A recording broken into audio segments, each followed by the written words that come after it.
Great to be back, as I say. If you think it's cold now, we've just come from -10. So raise your game. We've just been in the Pocono Mountains, just on the back of New York, with about a foot lot of snow. And it was pretty cold, which meant we hunkered down and we had some great times. So me and Liz have been over to America to the Altars Conference, which is run out of New York Church of the City, led by a guy called John Tyson. We went last year, there's about 650 people there. There's 1,000 people there this time, and they need bigger venues. But yeah, it was just deeply inspiring. You, as Pete alluded to, I will bore you with those stories over the next few months, and that has inspired us to press more into God in a time away than me and Liz have had. A few interesting things happened while we were there. We went into this auditorium of 1,000 people, sat down. I heard an English accent behind, quite a posh English accent, a bit like my lovely wife. And I turned around thinking, all the thousands of people. We sat just in front of a couple of British people in this vast sea of Americans, and quite a lot of Canadians, actually. So I reckon that in the whole conference, for about 30 Brits, we happened to sit just in front of them and turned around and started saying hello. And they looked at Liz, and they went and looked at Liz and went, "I know you." And I was like, "Oh, right, wow." She goes, "I know you," the lady, Mimi. And she goes, "I don't know where I know you from." And I said, "Is it the marriage course?" She goes, "Yes, it's from the marriage course." And immediately I knew, as Pete spoke this morning to me, immediately knew that she knew, like millions of others, I don't take the bins out. Because it appears on the marriage course where we both are, and Liz tells everyone that I don't put the bins out. And so immediately I felt judged.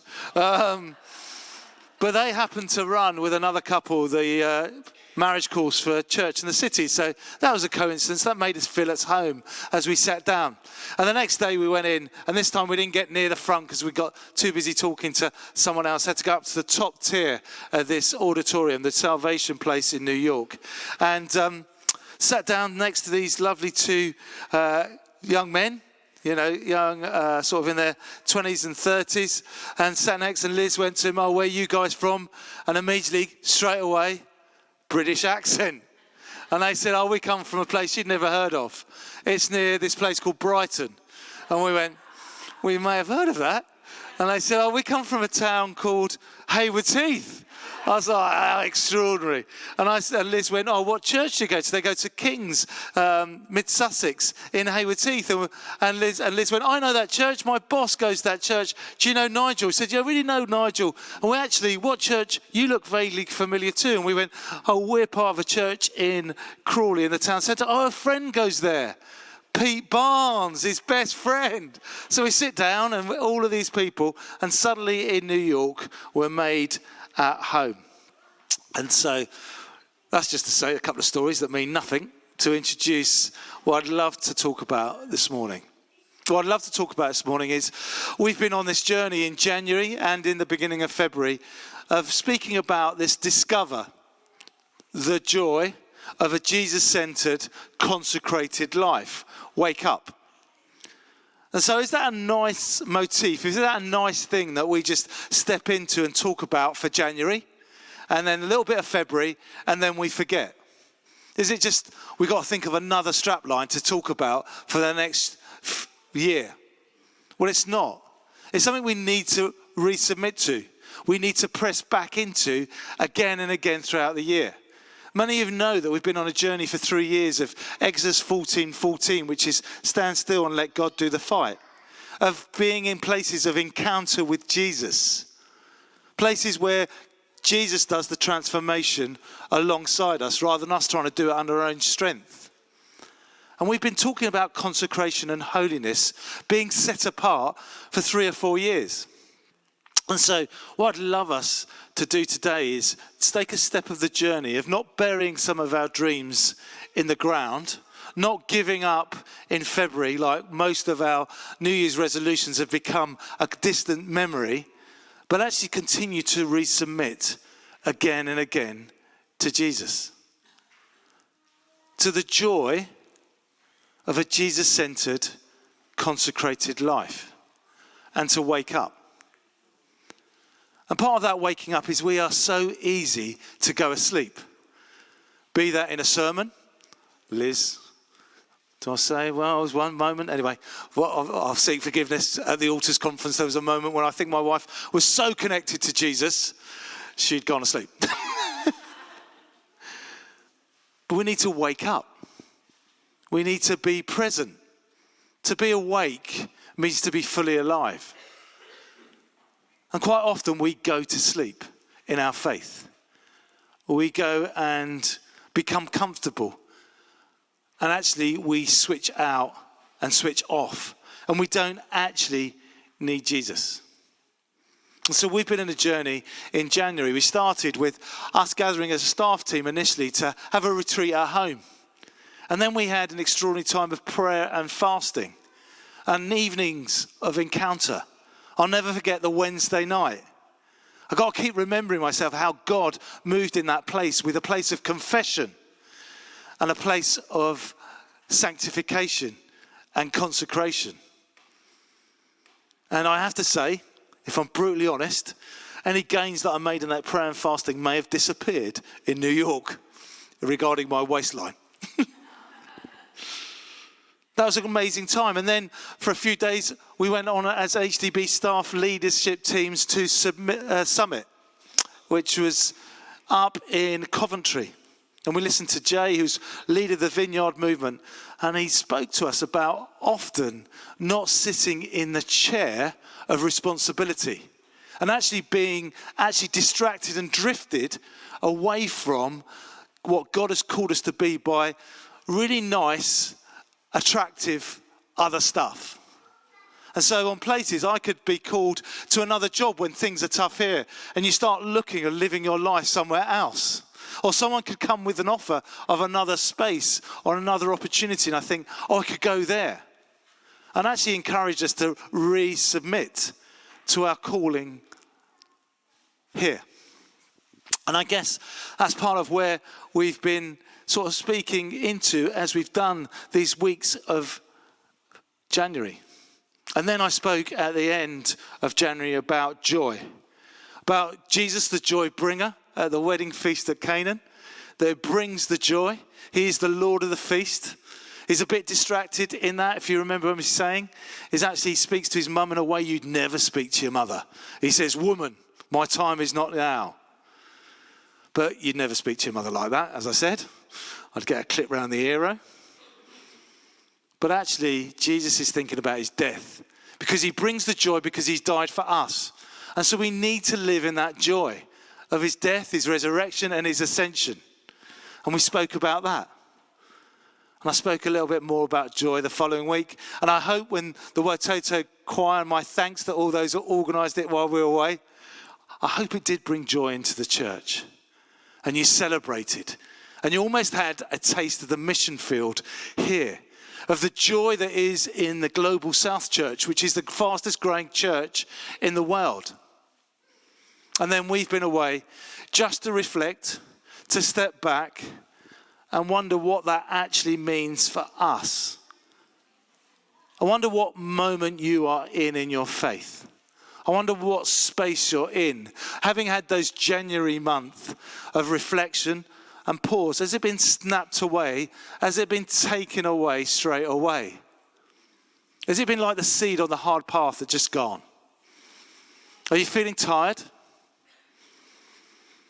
Are you feeling distracted? Are you feeling busy? Are you feeling annoyed? Are you feeling hurt? Are you feeling lost? Are you feeling anxious? And are you feeling fearful? That is what the world, the flesh, and the devil would want you to concentrate on all the time. I think when me and Liz have gone away, many of you think it's a holiday, and it has been. It's been a place of restoration. It's also a place that we decided deliberately to go into places that we haven't been in years, if at all. We've gone to the place of the beginning of our relationship. We've gone to the place of how we dated and how we stepped into marriage. We've gone into a place where we've reviewed what our early police careers together were like. We've gone into the place of trauma for each one of us for different reasons, of where we've walked away from each other and from support. We went to the most difficult places of our marriage 18 years ago when we separated and we were apart. We've gone to the moments of absolute joy when I found Jesus Christ and Liz rediscovered her faith. We've rediscovered how we dated almost again and fell in love again in those times. We reflected on how we've built a marriage and reflected again. And I'll come to those stages of reflection later on. But it was a time to reboot, reset, reflect, withdraw. Because it was Liz who's the main drive. It wasn't me leading in this moment. Liz wanted so much more out of our marriage for this next season. We're in a good place. We have been for a number of years. But we could be in a better place. And actually we knew we had to deal with some of those conversations, which were both painful. There was moments of sulking. Put my hand up to that. There's moments of honesty and tears. There's moments that I've shared things I've never shared with my wife. There was things that she shared with me. And we suddenly realized how much we loved each other. Because we decided to go on retreat with Jesus at the center. We talked about it being a second honeymoon. It wasn't quite that second honeymoon in one way, but it was way much better than our first honeymoon because Jesus was centered on it. And so this morning, I just want to talk a little bit about resubmitting. I genuinely thought that's why it was called the Summit, because it had which is the Revitalization Trust, on the thing that we went away with HDB. And I thought it actually meant resubmit. And so I'm just claiming that through my dyslexia and my inability to read the sign.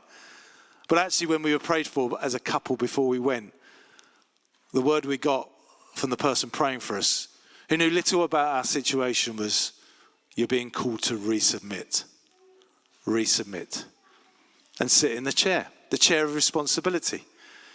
And to be fully committed in whatever you do. And that was part of our journey in that cabin in North America, where it really is cold as opposed to over here.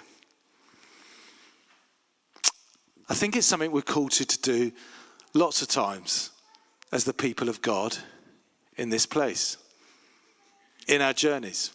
I'm inspired by the book of Nehemiah. Always, I said last time, it's one of my favorite books because I love Nehemiah because he defines reality.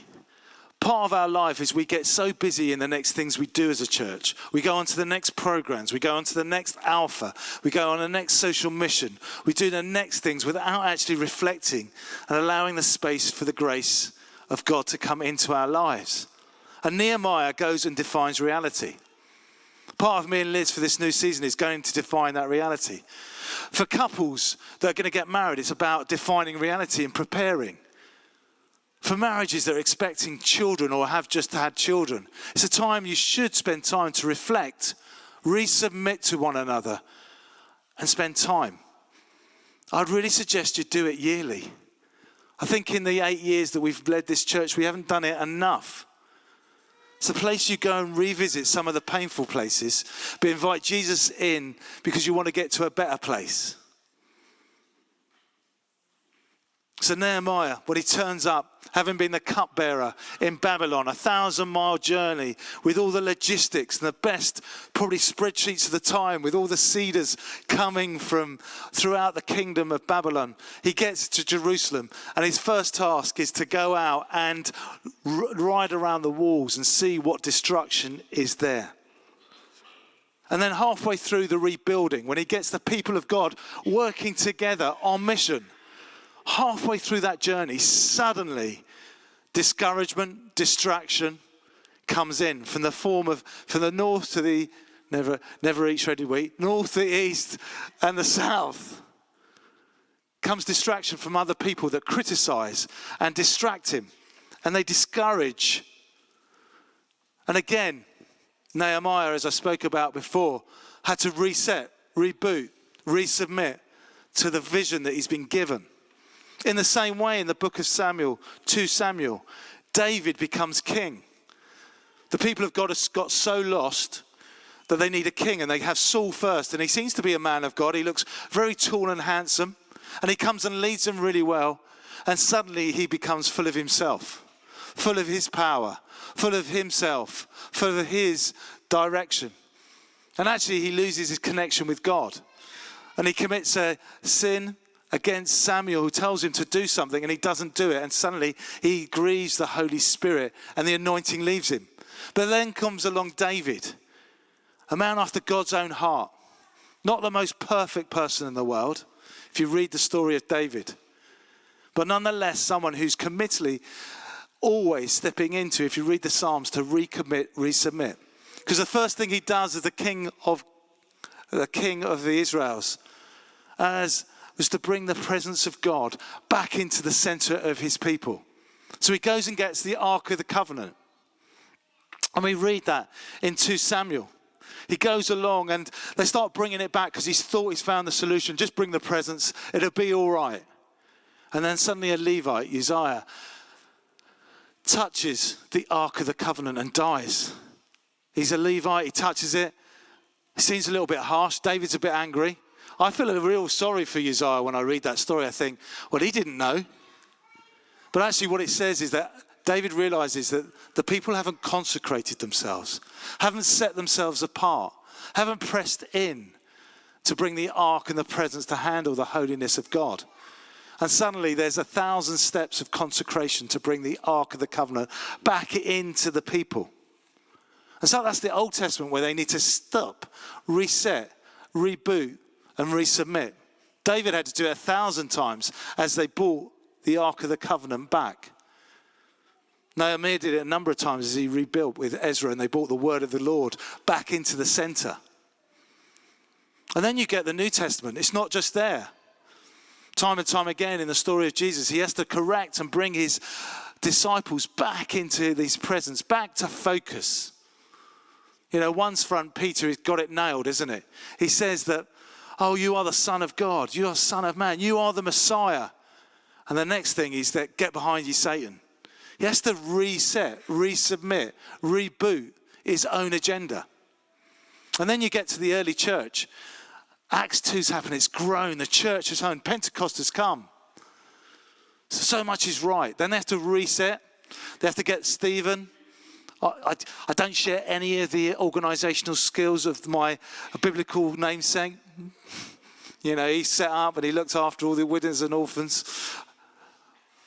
But suddenly, Peter gets it slightly wrong because he starts listening to voices in Jerusalem about who's in and who's out.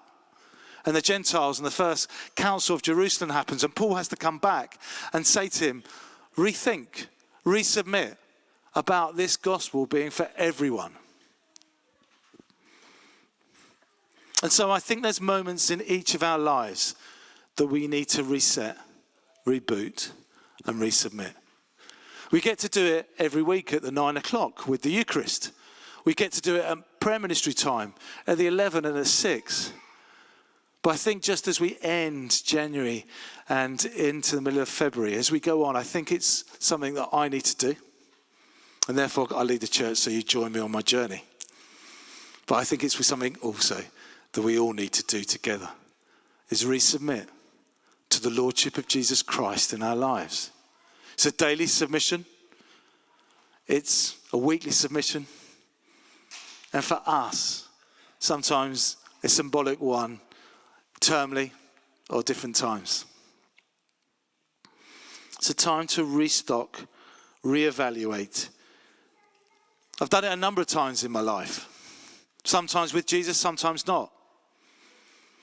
When I finished university, literally my life, I would say until the point of university, I didn't think too much about my decisions. Lily, don't listen. But I didn't really. The reason I went to the university I got into 2, Durham and into Southampton. Both ran really good cricket scholarships. If I'm brutally honest, One was in Durham, and it seemed a lot further north. My dad wasn't very well, so I didn't want to be far enough because we kept on having to be called back to hospitals to say goodbye to him. I've done it 5 times in my life. Last time was for real. But I've said as a young lad, as a 5 or 7-year-old, at different points we've sort of said goodbye. And then that's continued because he's gone into operations we didn't know he'd survive. So I really didn't make a lot of decisions. Went to university.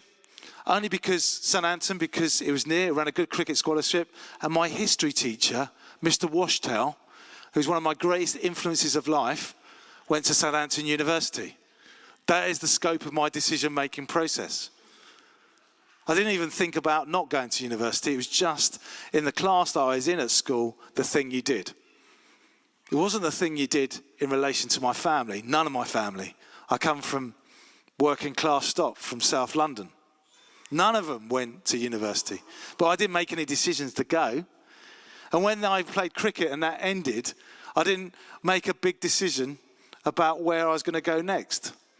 I took a low moment to restock and rethink about police or history teacher.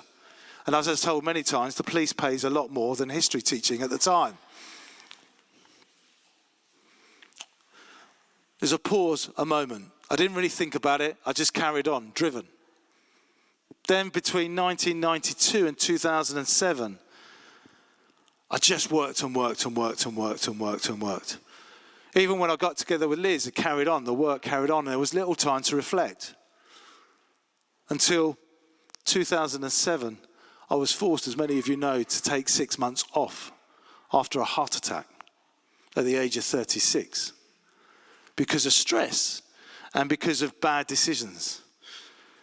And in that moment, in that pause, in that resubmission, I was able to regenerate, be restored, and get to know Jesus Christ as Lord and Saviour, and be transformed.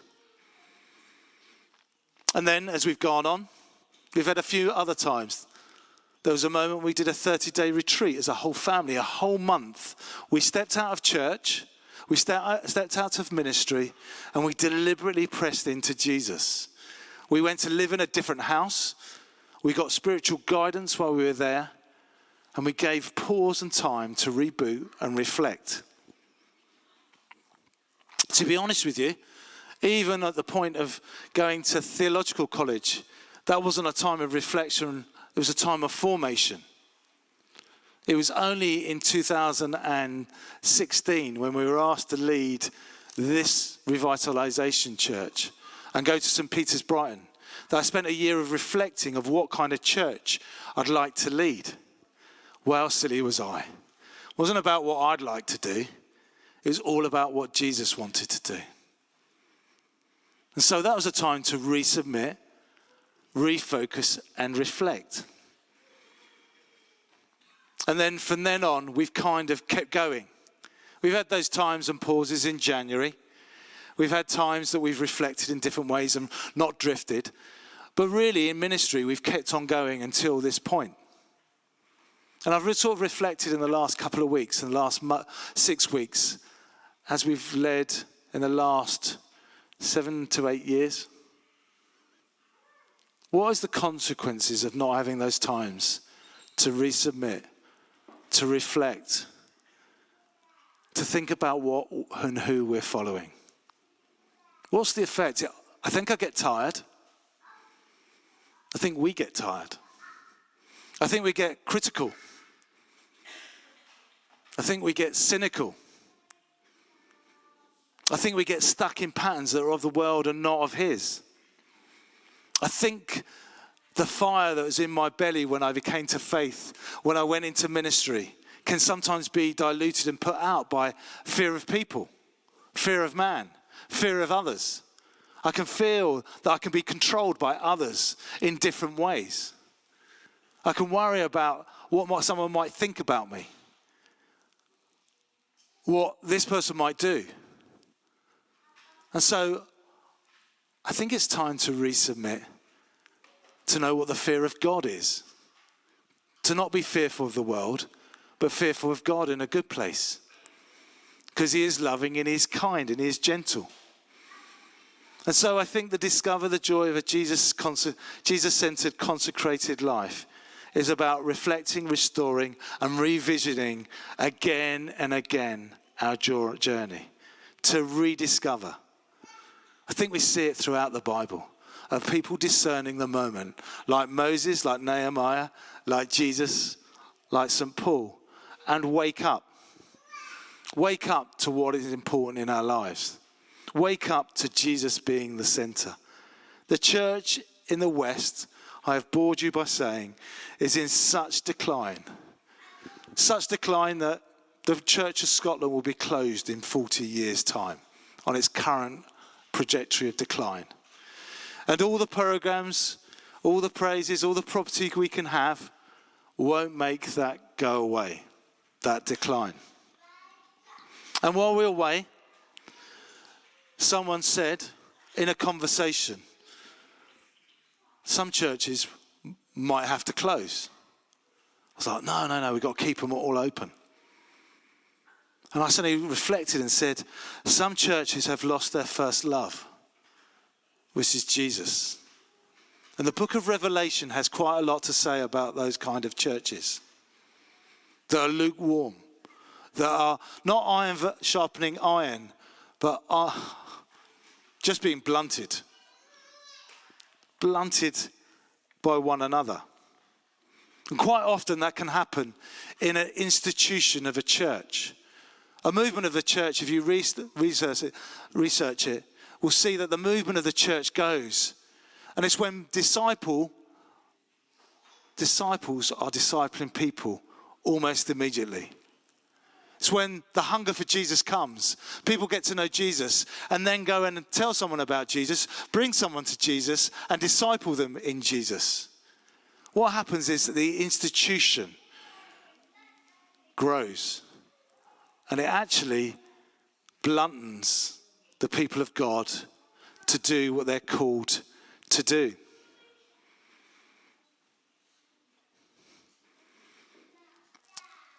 Neil Coles, which is quoted much at altars, much in our life recently, writes a phrase that take your praise, your preaching, your progress and your property.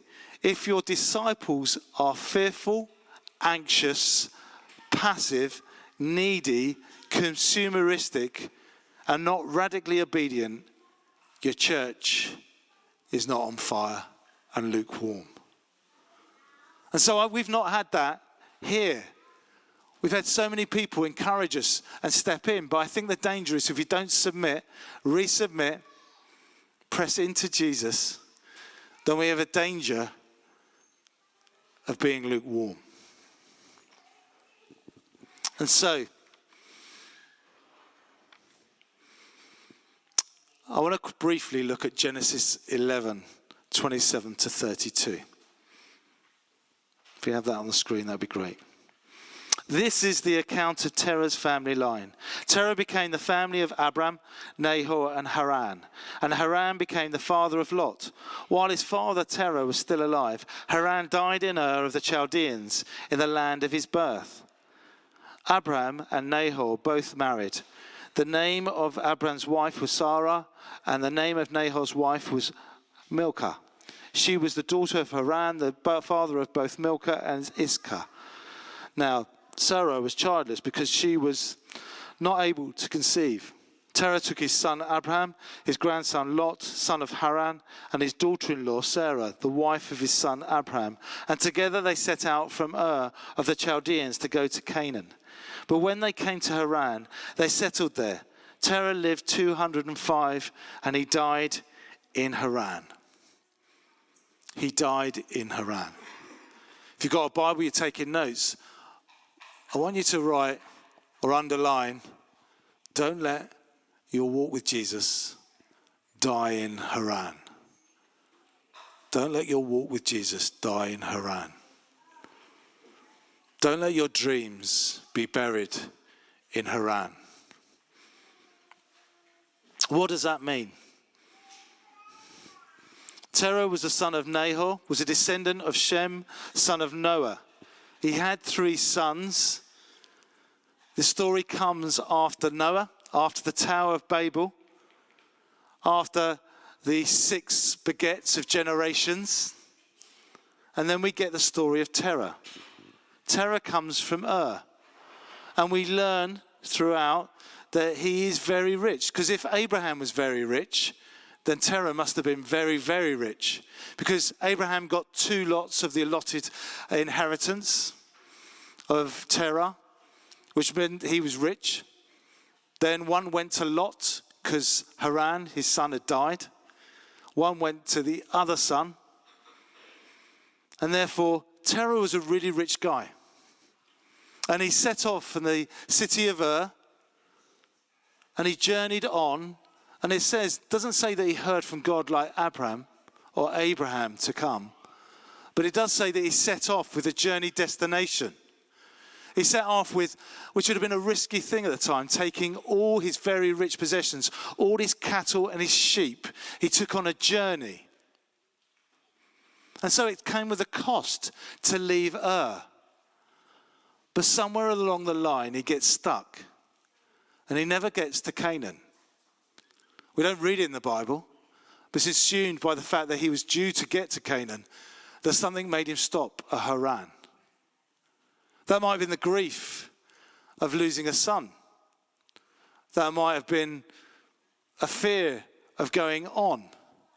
And then God speaks to his next generation, Abraham, and gives him the dream, and he carries on, and he goes to Canaan, to the destination of his faith. And so, as we come this morning, reflect on that story of Terah. Think about the dreams you've given and how maybe in comfort and in fear we've buried some of those things. And we've only come half the journey. And we've buried and stayed in Haran. We haven't got to where God is calling us to be. Maybe he's calling you out of comfort to resubmit today. You see, I think one of the things that stops Terah as he goes on might have been fear. Fear. Fear what others will say. Fear of discomfort. Fear of other people that are not like us. Fear of what other people will say. Fear of failure. Fear. And this isn't the emotional fear, because the Bible tells us also that there's the spirit of fear. Actually, we're in a battle against those dark forces of the evil one. And there can be a spirit of fear that needs to be prayed out. When you meet people, joyful people, say like the Watete choir, or those people who have been on a journey through a persecuted church, they carry a joy. Because somehow, in the most fearful situations, they've met Jesus.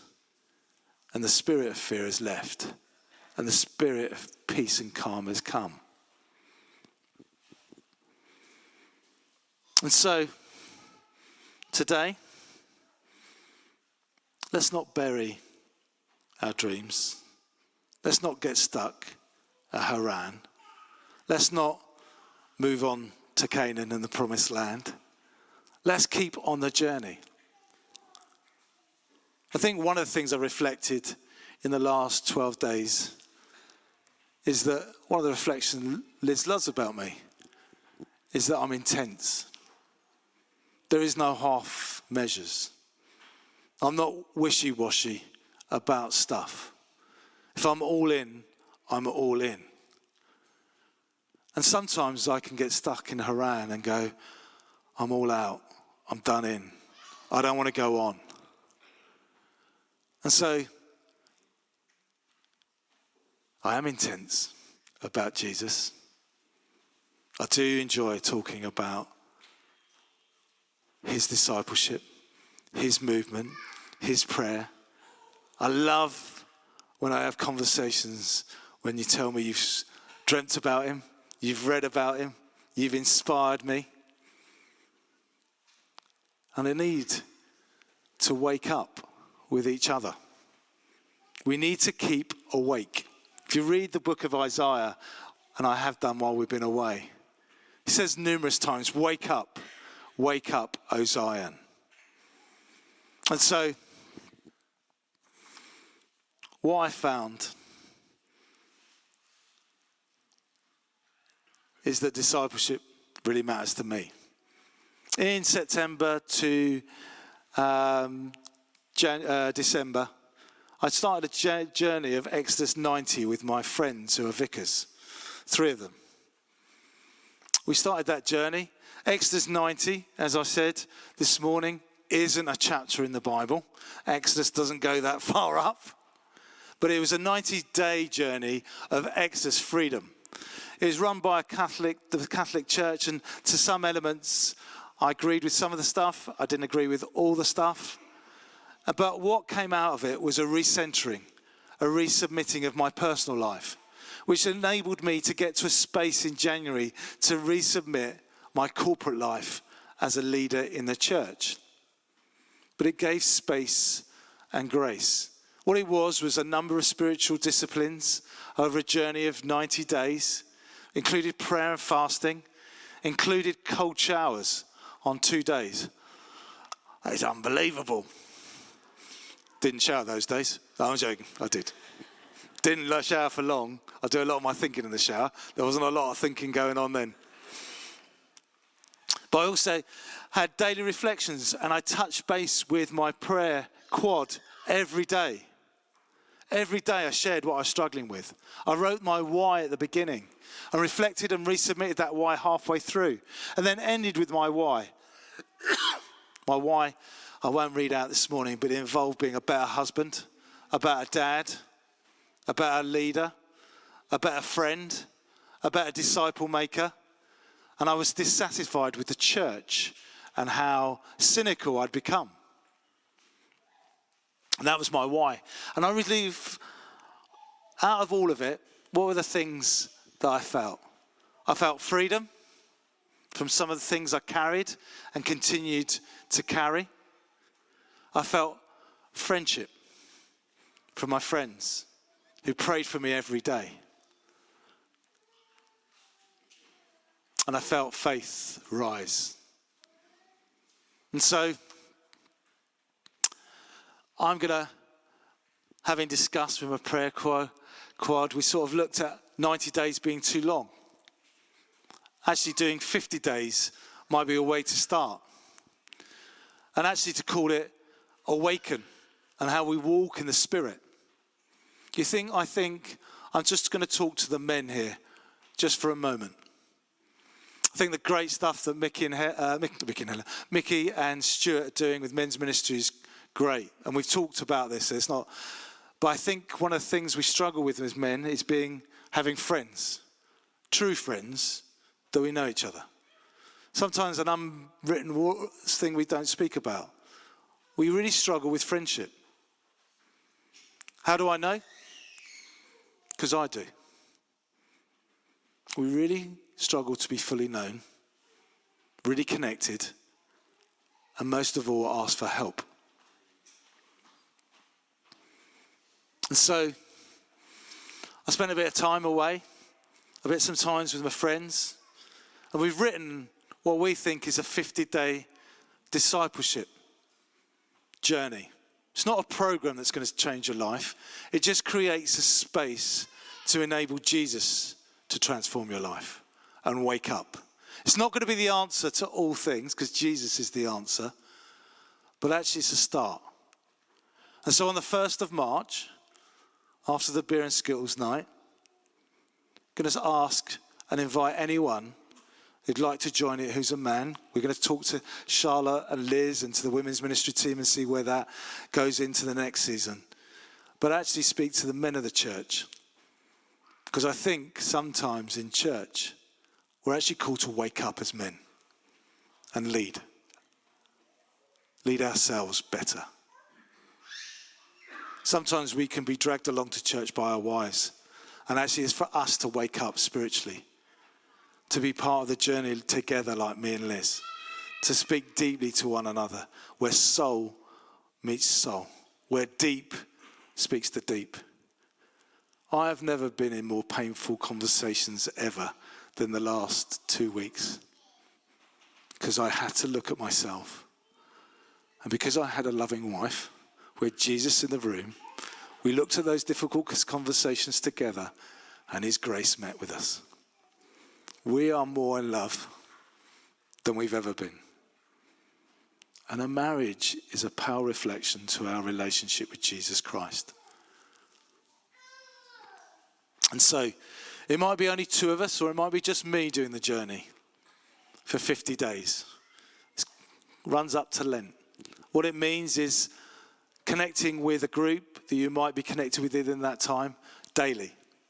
It means meeting weekly in an evening, face to face. Occasionally on Zoom, but I'm really going for a high bar of commitment of face to face.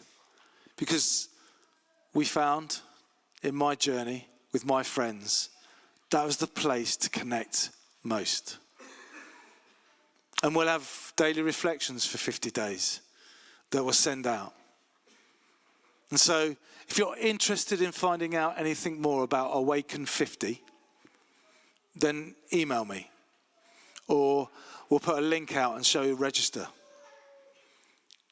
But I do think it's the place that we step into, where we don't get stuck at Haran, and we cheer each other on to Canaan, the promised land. That we don't submit to fear. We don't submit to fear and busyness. Because the other thing we do as men is we get busy with stuff. And actually, I'm asking you to be really sacrificial in this consecrated moment. To cleanse your lives, to be sacrificial with time, and to devote yourself to this journey. The reason why I think it's so important, when others that we knew did the Exodus 90 journey in another church, the thing that the witness, the space that came back, the conversations that were had were for wives that said, I have no idea what you've been doing, but you've changed. You've transformed. This took me back to a kitchen in Maidenbow, where me and Liz looked at each other and I said, Jesus Christ is my rock and saviour. And Liz saw a transformation. It's when we got together and I spoke to my wife, heart meets heart, and I saw a transformation. And so, that's what I'm asking you to resubmit today, as a whole church, to a journey of transformation. And maybe if you're a man in this space, to think about coming along to that for 50 days. It won't be my wise teaching or my great reflections, because they probably don't exist. It will be the journey together, focusing on his word with his spirit in a lonely world where we find it difficult to connect, but we can connect to him. It will form formation, deformation, counterformation, transformation, and renewal. Done some thinking about it. C.S. Lewis's personal PA was a man called Walter Hopper. He walked through with C.S. Lewis when he was a staunch atheist, when he was one of the biggest sort of professor minds in the country.